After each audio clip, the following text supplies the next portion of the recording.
My guest today is Pam Jenoff, author of the novel The Woman with the Blue Star. Pam, welcome to the podcast. Thanks so much for having me. Sure. Well, if someone hasn't heard about your novel yet, how would you describe The Woman with the Blue Star? Well, so The Woman with the Blue Star is actually my 11th book. So hopefully a few of your readers or listeners have been with me as readers previously. Sure. But for folks who haven't heard of me, my books largely center around the Second World War. They're historical fiction. And The Woman with the Blue Star was inspired by a true story, which I discovered, of a group of Jewish people who survived the war by hiding in a sewer in Lviv, Poland. An absolutely incredible story. And so my book was inspired by that and involves a young woman and her journey to survive in those harrowing circumstances. And what kind of research did you do about the ghetto and the story that you read about these survivors hiding in the sewers?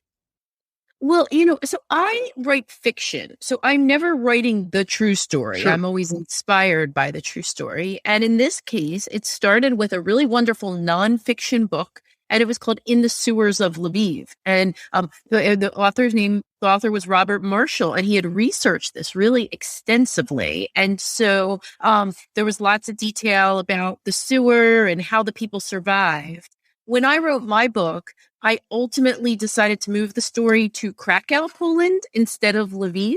And so I was all set to go to Krakow, where I once lived, for a research trip. And I was supposed to leave on March 11th last year. So that never happened due to COVID. So what was your writing journey that originally led you to writing and getting your first novel published? So I was one of those little kids who always wanted to be a writer. I was always scribbling and showing people what I wrote, and it was never short stories or poems. I always kind of wanted to write the novel. But through my many years of being in school and living abroad, when I actually had plenty of time to write, I could never quite get that project off the ground. And so the turning point for me was 9/11. I had returned from Europe, where I'd worked as a diplomat, and I went to law school. I graduated from law school, and I began practicing law at a large firm on September 4th, 2001. And 1 week later, 9/11 happened, and I had this real life epiphany where I thought, wow, being a lawyer is fun and admirable, but I've always wanted to be a novelist. And if I had been a 9/11 victim, I never would have realized that dream. I didn't have forever to get started. So I actually took a course at Temple Night School in Philadelphia, and that course was called Write Your Novel This Year. And I started working on my very first book after, as part of that course. And so can you talk about that course a little bit? Who taught it and what was that experience like for you? So it was a phenomenal course. The instructor was Janet Benton. She's a novelist in her own right. She's a dear friend, and she actually has a private workshop now at a place called the Word Studio that she runs. And so it was a workshop where, 10 or 15 of us sat around and we did writing exercises and we shared our work. And so many gifted writers I remember from that workshop. And I did continue in her private workshop for a number of years, though I'm not able to do that presently. Sure. And so did you write your novel in the year? That's a good question. I started with 2 sample chapters from 2 different projects in that workshop, and the group sort of liked one of those chapters better.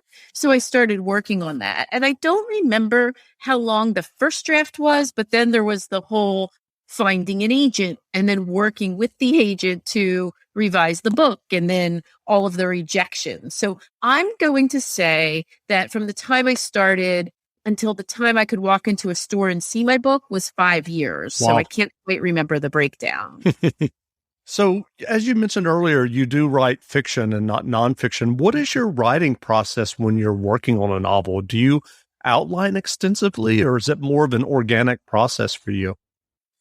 Well, so I'm sure you've heard that there are plotters and pantsers, right? Right. Plotters are your souls who outline and write nicely, and pantsers write by the seat of their pants. And I have always been a pantser. I throw the words down. Natalie Goldberg calls it throwing up on the page. And I've always been a pantser, which number one is terrible to edit. And number two, I'm going to be completely honest here. I turned in a manuscript about a year ago that was just awful. And, my editor, who I respect tremendously, said kind of, this isn't it. And I had to go back and rewrite 90% of that book. And that was very much an experience of my pantser roots. And so for the project I'm working on right now, I've actually done an outline, which is not at all me. I'm still throwing words down, but I have an outline which tells me kind of where to throw them. And how is that process going for you? It's good. Sometimes it's a slightly easier lift when it's early morning and you've had no sleep to know like, okay, I'm going to write such and such scene. I don't really find it constraining, but I think if it came to that, I could turn around and, revise the outline. I don't think I'm bound by it. Right. So have you had feedback over the years from people that you worked with as a diplomat about the novels that you've written? I have. I'm very, very lucky. So backing up, I was a diplomat for the U.S. State Department in Krakow, Poland from 1996 to 1998. So this month is actually 25 years since I went to Poland. And interestingly, I'm still friends with not just the other diplomats, through social media, but I'm still friends with a lot of the local folks who work in the consulate in Krakow. And when I was going to go back last year for the research trip, they were helping me out with all of that. And my books are published in Polish as well. So I'm very lucky to kind of have that support and that feedback. And so why is it that the World War II era kind of fascinates you and that you write about that era? So when I went to Poland, it was right after the country had come out of those decades and decades of communism. And at that time, they had many issues from World War II that they had simply been unable to resolve when they had no free speech and they were cut off from the West. There were many unresolved issues from the Holocaust. And when I arrived, I'm Jewish, and I kind of had a natural relationship with the elderly Holocaust survivors there. And so the consulate put me in charge of those issues. And for 2.5 years, that's all I did was work on the war while living in kind of this world that's very, feels like the war and is geographically proximate and all of that. And so I was very moved and changed by my life over there after those years. And I consider my books love stories to those people. Well, given your experience of writing the novels that you've written, what writing advice would you offer for those who are working on their own stories and novels? Well, I do have a few pieces of advice. The first is you must be really disciplined with your time. So even after all of these years, nobody ever says to me, oh, why don't you go take some writing time, right? You have to find that writing time and you have to protect it. That's super important. I also believe that you must be very tenacious when you're trying to get published, because I spoke about those talented people in the, in the writing workshop that I started with, and most of them are not published. And I maintain that the only difference between me and them is that I kept trying to get published. Many of them were better writers than me. But I think it's the continual knocking at the door until it opens that made a difference. And then the last piece is this.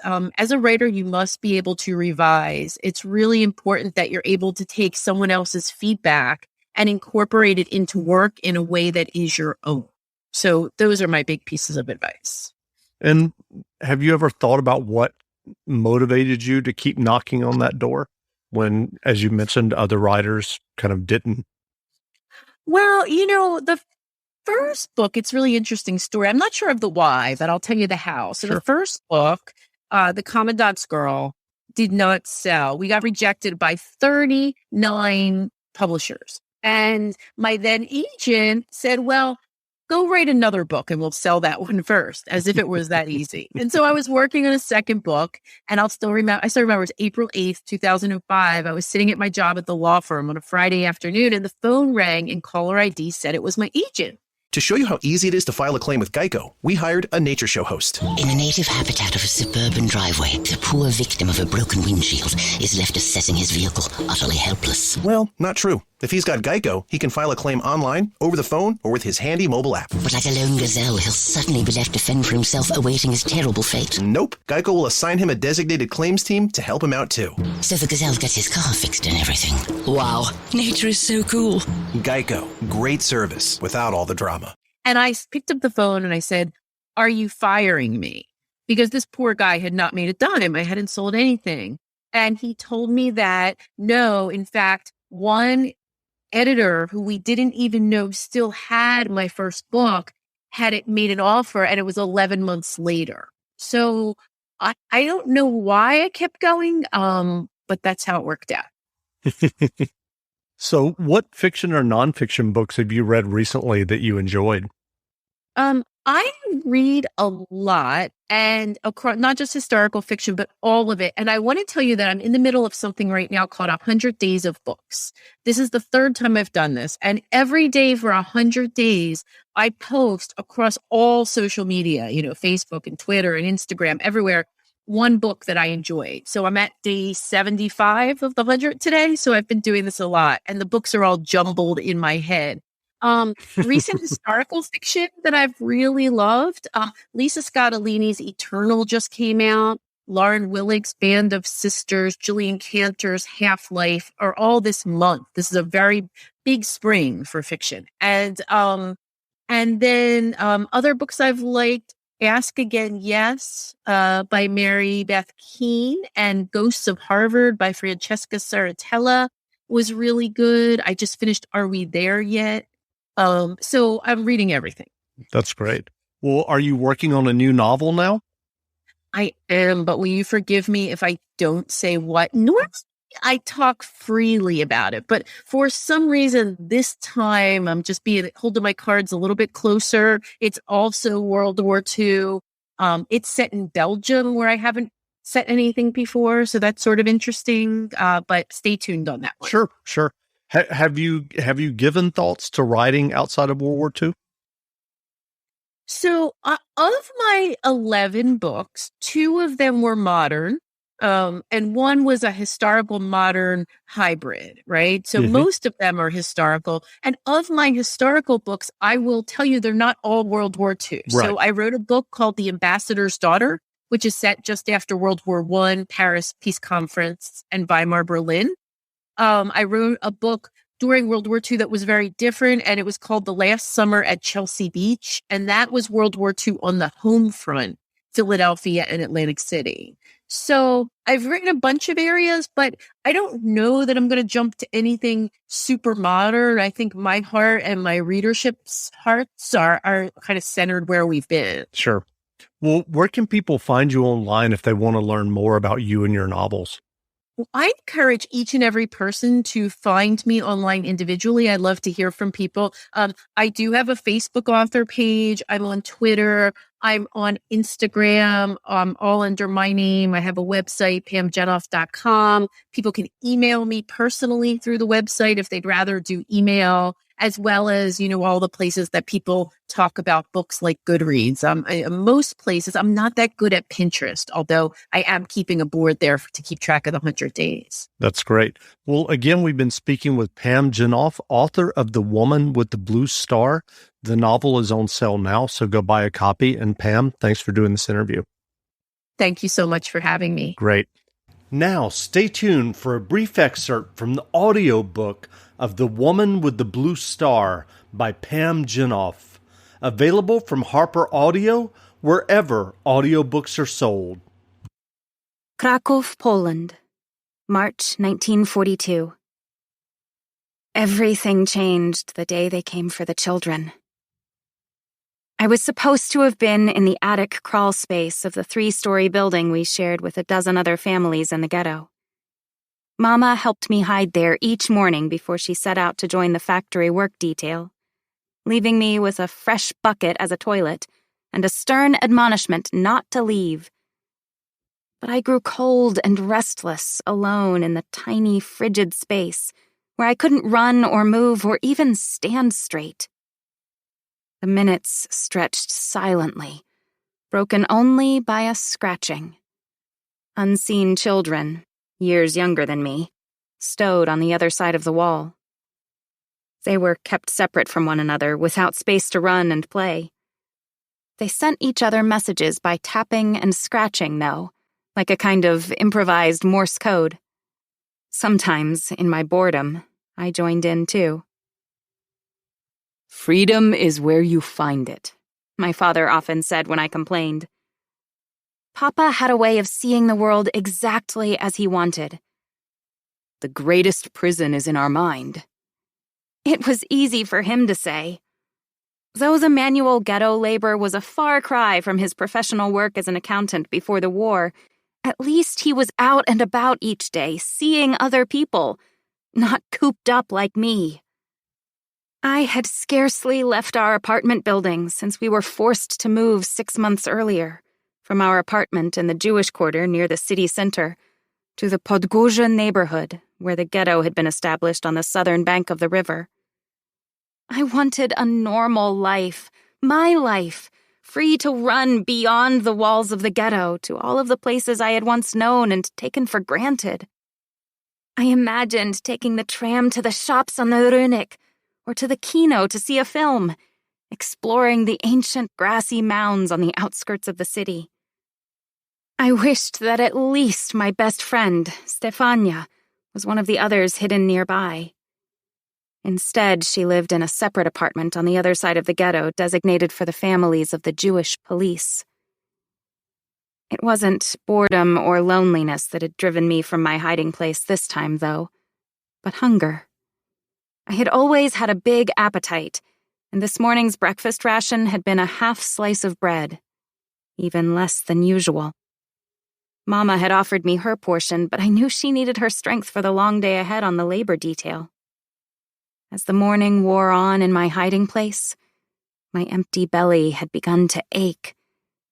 Visions pushed into my mind, uninvited, of the foods we ate before the war.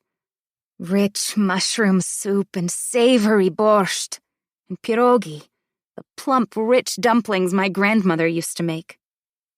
By mid-morning, I felt so weak from hunger that I had ventured out of my hiding place and down to the shared kitchen on the ground floor, which was really nothing more than a lone working stove burner and a sink that dripped tepid brown water. I didn't go to take food. Even if there had been any, I would never steal. Rather, I wanted to see if there were any crumbs left in the cupboard, and to fill my stomach with a glass of water.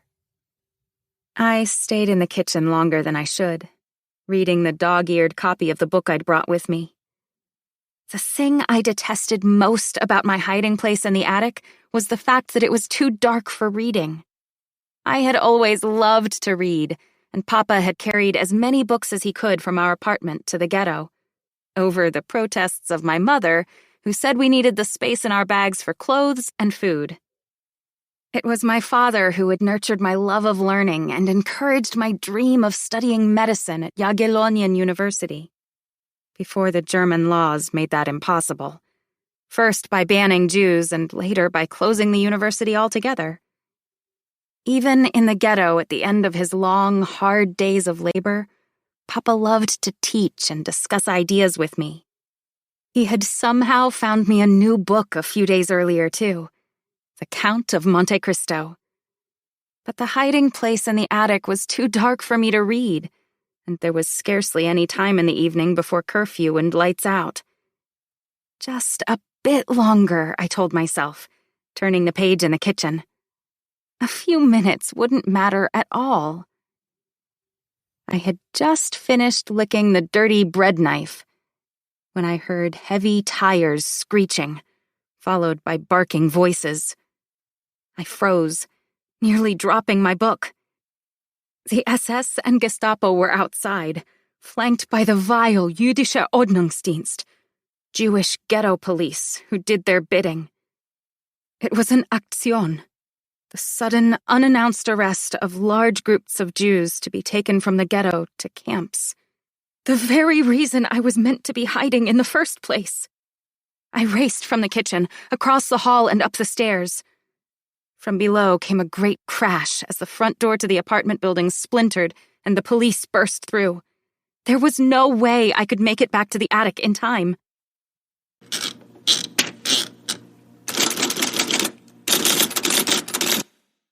To show you how easy it is to file a claim with Geico, we hired a Shakespearean actor. Oh, woe is me. Wherefore are thy claims help when I hadst a fender bender? Pardon the interruption, but when you file a claim with Geico, your claims team will be in touch right away. But willest they forget about me later when thou needest updates? No. They'll always be there to, helpeth you out. Well, I suppose that I should bemoan something else, like my lactose intolerance. Oh, whyest must dairy disagree with me so savagely? Geico. Great service without all the drama.